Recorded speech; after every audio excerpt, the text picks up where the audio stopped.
Hello दोस्तों, आज हम डिस्कस करने वाले हैं डायबिटीज़ के बारे में, जिसमें हम देखेंगे कि डायबिटीज़ यानी कि मधुमेह होता क्या है, डायबिटीज़ के कितने प्रकार हैं, मधुमेह होने के क्या क्या कारण होते हैं, डायबिटीज़ होने पर क्या क्या लक्षण नज़र आते हैं। इन सभी चीज़ों को आज हम दोनों ही भाषा, हिंदी और इंग्लिश में जानेंगे। इस वीडियो को देखने के बाद आपके मन में डायबिटीज़ को लेकर कोई भी शंका या फिर डाउट नहीं रहेगा, इसलिए इस वीडियो को अंत तक देखें। अगर आप इस चैनल पर नए हैं तो कृपया इस चैनल को सब्सक्राइब करें और इस वीडियो को लाइक करें। चलिए फिर इस टॉपिक को शुरू करते हैं।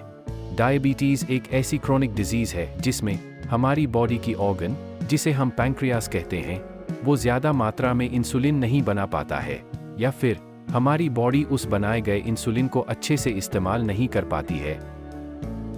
अब हम जानेंगे कि ये इंसुलिन क्या होता है। इंसुलिन एक हार्मोन है जो हमारी बॉडी में मौजूद ब्लड के अंदर ग्लूकोज लेवल को मेंटेन रखता है।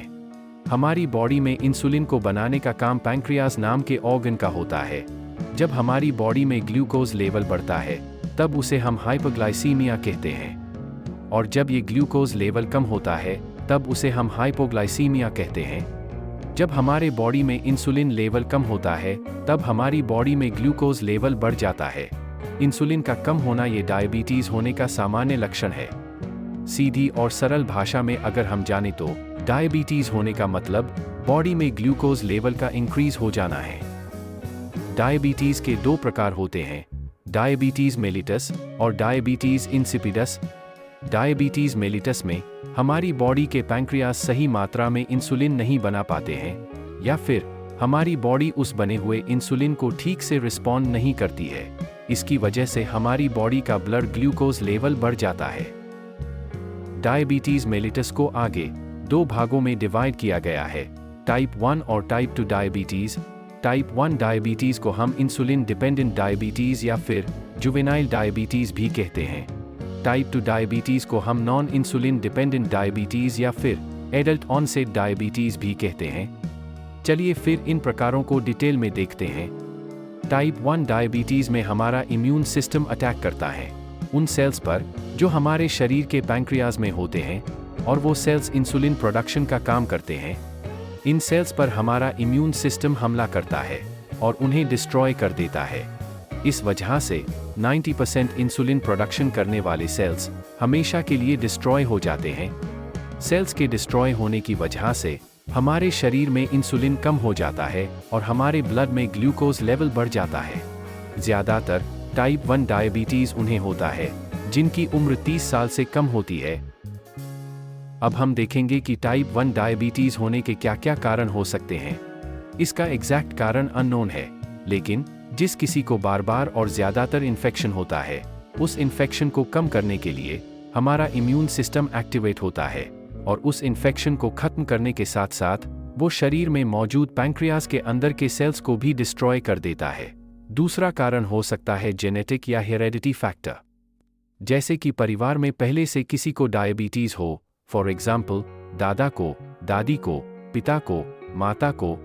अब हम आते हैं इसके लक्षण पर, जिसमें मरीज को ज़्यादा प्यास लगती है, ज़्यादा मूत्र आता है, मरीज का वजन कम हो जाता है, मरीज को धुंधला नजर आता है, शरीर को बार बार इन्फेक्शन होता है, मूत्र के अंदर ज़्यादा कीटोन पाया जाता है, जख्म धीरे धीरे भरता है। अब हम आते हैं डायबिटीज़ मेलिटस के दूसरे प्रकार पर, जो कि है टाइप 2 डायबिटीज़। इसमें हमारे पैंक्रियास इंसुलिन को ठीक से बनाते हैं, लेकिन उस इंसुलिन को हमारी बॉडी एक्सेप्ट नहीं करती है।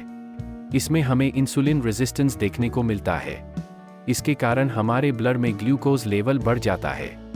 टाइप 2 डायबिटीज़ बहुत कॉमन होता है। ये ज़्यादा उम्र के लोगों में और मोटे लोगों में देखने को मिलता है। अब हम आते हैं इसके कारण की ओर। ये एक क्रोनिक स्टेज है टाइप 1 डायबिटीज़ की। इसका कारण और टाइप 1 डायबिटीज़ का कारण लगभग सेम होता है। टाइप 2 डायबिटीज़ के लक्षण हैं ज़्यादा प्यास लगना, थकावट होना, जख्म धीरे धीरे सूखना, धुंधला नजर आना, इन्फेक्शन होना। अब हम डायबिटीज़ मेलिटस में होने वाले कॉम्प्लिकेशंस के बारे में जानेंगे।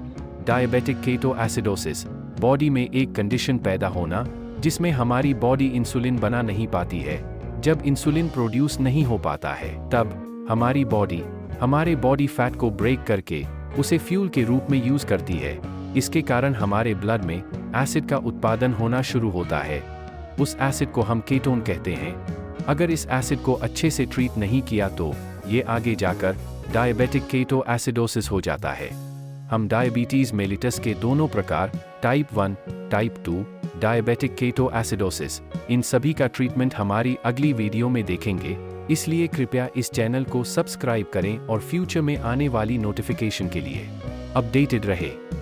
अब हम जानेंगे लैब इन्वेस्टिगेशंस के बारे में। HbA1c test, BSL test. HbA1c test को ग्लाइकेटेड हीमोग्लोबिन टेस्ट भी कहते हैं। इस टेस्ट में हम प्री डायबिटिक पेशेंट्स के बारे में भी जान सकते हैं। इस टेस्ट की नॉर्मल रेंज 5 से 7% होती है। अगर पेशेंट्स प्री डायबिटिक है तो इसकी रेंज 7 से 8% होती है, और अगर पेशेंट डायबिटिक है तो इसकी रेंज 8% से ज़्यादा होती है। हमारा अगला टेस्ट है ब्लड शुगर लेवल टेस्ट। इसमें हम बॉडी में ग्लूकोज की मात्रा को चेक करते हैं। आज की इस वीडियो का हमारा लास्ट टॉपिक है डायबिटीज़ इंसिपिडस। ये बहुत असामान्य होता है और इसका डायबिटीज़ मेलिटस से कोई लेना देना नहीं होता है। डायबिटीज़ इंसिपिडस हमारी बॉडी को मजबूर करता है ज़्यादा मात्रा में यूरिन बनाने में। इसकी वजह से पेशेंट को ज़्यादा प्यास लगती है। इसके लक्षण हैं ज़्यादा मूत्र आना, मरीज को इरिटेशन होना, बेड वेटिंग हो जाना, पेशेंट को ज़्यादा प्यास लगना। उम्मीद करता हूं दोस्तों कि आपको ये वीडियो पसंद आई हो, तो कृपया इस वीडियो को लाइक करें और मेरे चैनल डॉक्टर दिस साइड को सब्सक्राइब करें।